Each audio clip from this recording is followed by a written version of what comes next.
खाने की व्यवस्था में जो कह रहे हैं आप, वो फूड सेफ्टी के तरीके से इंतजाम किए जा रहे हैं, क्योंकि कहीं पर भी मौसम जो है मानसून सीज़न है, गर्मी का मौसम है, तो प्रॉपरली हम फूड सेफ्टी के इंतजाम करते हैं। खाना चेक हो, किसी भी तरीके से फूड में कोई किसी तरीके का ऐसा ना हो कि मौसम के कारण खराब। दूसरा, जहाँ तक रहने की व्यवस्था की गई, मैंने आपको पहले बताया कि हमने 106 लॉजमेंट सेंटर बनाए हैं, जो कि लखनपुर से लेकर के बनिहाल तक हैं, जिसमें कि 50,000 लोगों की रहने की व्यवस्था है। वो डेजिनेटेड है, वहाँ सुरक्षा के पूर्ण बंदोबस्त है, वहाँ पर खाने पीने के पूर्ण बंदोबस्त हैं, सैनिटेशन की पूर्ण व्यवस्था है, लाइट की पूर्ण व्यवस्था है, तो वहाँ पर वो रुक सकते हैं। सभी वो डेजिनेटेड है, वहाँ पर वो रुक सकते हैं। सर, जो ऑफलाइन रजिस्ट्रेशन होगी सर, ये कब से शुरुआत होगी? जो यात्री चाहते हैं ऑफलाइन रजिस्ट्रेशन करवाना, ऑफलाइन रजिस्ट्रेशन की शुरुआत जो है 30 तारीख से होगी यहाँ पर, क्योंकि पहला जो जत्था यहाँ से जाएगा वो 1 तारीख को यहाँ से जाएगा, तो 30 तारीख से शुरू होगी, 1 तारीख को यहाँ से जत्था पहला जाएगा। सर, मौसम के चलते अक्सर ऐसा देखा जाता है कि कई बार यात्रा जो है वो सस्पेंड हो जाती है और जम्मू शहर में यात्रियों का जो है भारी रश हो जाता है।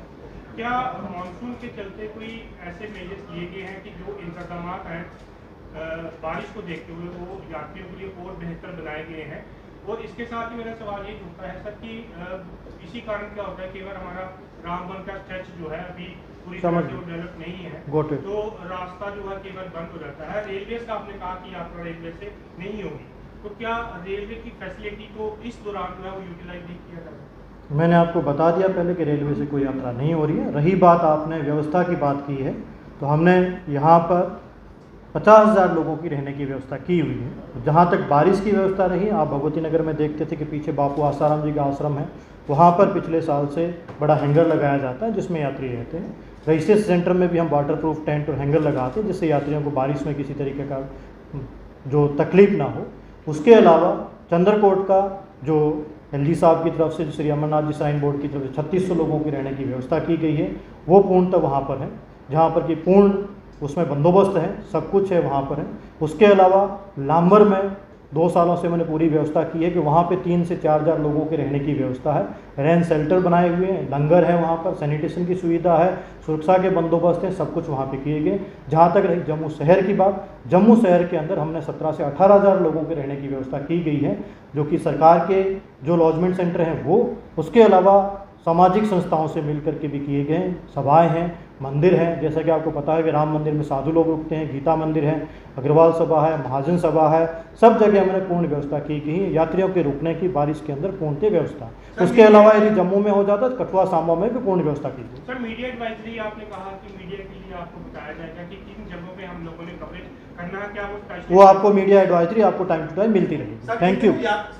यात्रा रुकती है जो है टूरिज्म डिपार्टमेंट के साथ में, ट्रांसपोर्ट डिपार्टमेंट के साथ में, ट्रैफिक और डिस्ट्रिक्ट एडमिशन, डिस्ट्रिक्ट पुलिस के साथ में रख के उस चेकआउट किया गया है, और वहाँ पर बसें और वाहन की सुविधा रखी जाएगी। यदि यात्री कहीं जाना चाहता है, सुचेतगढ़ है या आपका तिरुपति मंदिर है, शिवखोड़ी है, या आसपास के जो जम्मू के आसपास के इलाके और जम्मू के अंदर भी है, रघुनाथ बाज़ार है, यदि रघुनाथ मंदिर जाना चाहता है, बाबे वाली माता जाना चाहते हैं, तो उनकी पूर्ण व्यवस्था की गई है, उनको पूरा फैसिलिटेट किया जाएगा, जिससे कि वो वहाँ पर जा कर के अपना दिन का टाइम वहाँ पे उनके साथ रखें। जो लांबर को क्रॉस करके नवयुग टनल में प्रवेश कर जाएं, जिससे कि आगे की यात्रा उनके कश्मीर में जा कर के अच्छे ढंग से सुखद तरीके से हो पाए।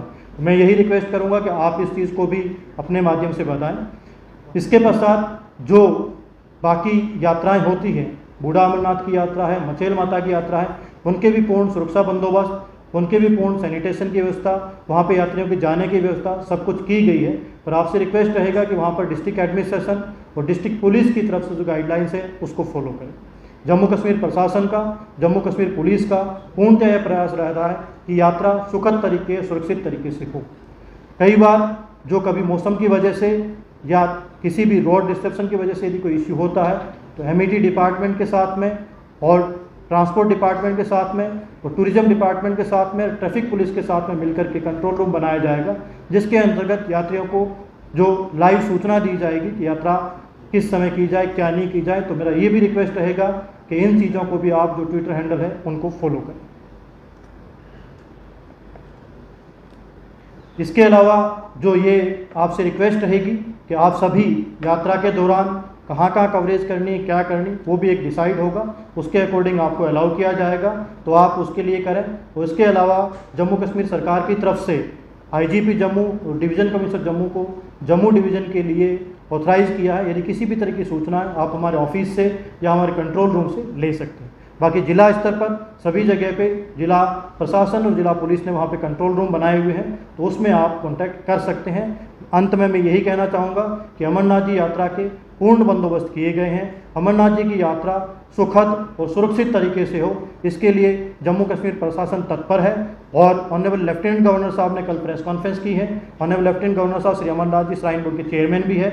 उन्होंने डिटेल में ब्रीफ किया है कि अमरनाथ जी की यात्रा में रूट में किस तरीके से नए बंदोबस्त किए गए हैं, उनकी पूर्णतः व्यवस्था बताई गई है। जम्मू में भी पूर्णतः उनकी व्यवस्था की गई है, जहाँ तक खाने की व्यवस्था हो, लंगर की व्यवस्था हो, रहने की व्यवस्था हो, सैनिटेशन की व्यवस्था हो, ट्रांसपोर्ट की व्यवस्था हो, चिकित्सा सुविधाओं की व्यवस्था हो, वो सब पूर्ण तक से व्यवस्था की गई है।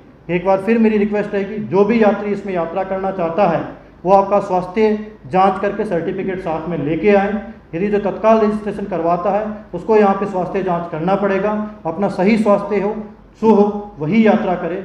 एक बार फिर आप सभी लोगों का बहुत बहुत धन्यवाद। मैं अब आईजीपी जम्मू साहब से रिक्वेस्ट करूंगा कि वो आपको ब्रीफ करेंगे सुरक्षा बंदोबस्त के बारे में, किस तरीके से किए गए हैं और क्या क्या हिदायतें रहेगी, उनका आप काइंडली सुने, उनका पालन। यूटी एडमिनिस्ट्रेशन एक सफल श्री अमरनाथ जी की यात्रा के लिए दृढ़ संकल्प और कृत संकल्पित है। जम्मू कश्मीर पुलिस के द्वारा इस पूरी यात्रा के सफल आयोजन के लिए मल्टी टीयर सिक्योरिटी का बंदोबस्त किया गया है। साथ ही साथ यात्री सकुशल अपनी यात्रा कर सकें एक सुरक्षित माहौल में, इसके लिए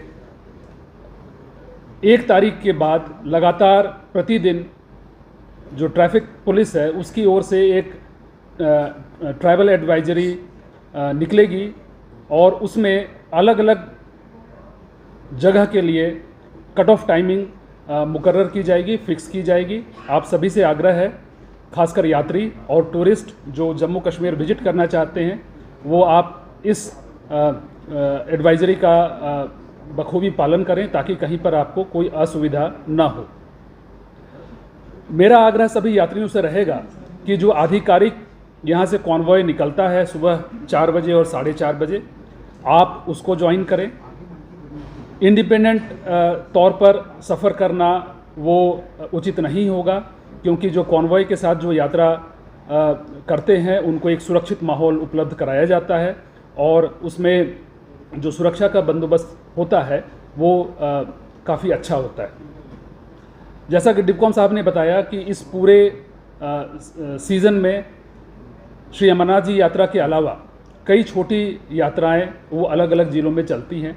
इसके लिए ज़िला प्रशासन ने इनके आयोजकों से बात करके उनको गाइडलाइंस इशू किए हैं कि टाइमिंग क्या होगी, उसमें कितने लोगों का जाना सुरक्षित माना जाएगा।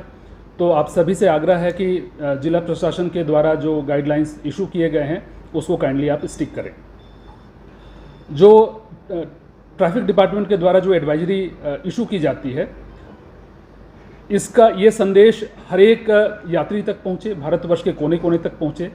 इसके लिए सभी जो होटल ओनर्स हैं, जो टैक्सी यूनियन है, उनसे मेरा आग्रह होगा कि इसको प्रोलिफरेट करने में, इसको पब्लिसाइज करने में आप हमारी मदद करें।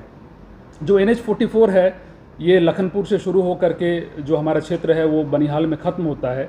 इस पूरे स्ट्रेच में सुरक्षा उपलब्ध कराई गई है, चाहे वो आरोपी की बात करें, चाहे CCTV कवरेज की बात करें, रोड साइड जितने लॉजमेंट सेंटर्स हैं, जितने लंगर्स हैं, उन सभी में सुरक्षा हम लोग उपलब्ध करा रहे हैं। आप सभी से आग्रह है कि इस यात्रा का सफल आयोजन में काइंडली आप एडमिनिस्ट्रेशन की मदद करें। थैंक यू, धन्यवाद। Thank you. सर एक क्वेश्चन आईजी जम्मू में ब्रीफ करते हैं। सर आप सिक्योरिटी पे बोल रहे हैं, सर उधमपुर ऑपरेशन के बारे में डिटेल्स दे दें।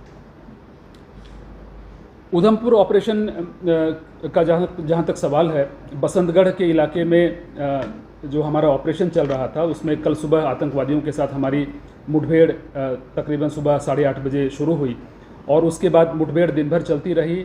मौसम वहाँ काफ़ी ख़राब था। यह ग्रुप 4 आतंकवादियों का था और उसमें से एक को सक्सेसफुली न्यूट्रलाइज किया गया।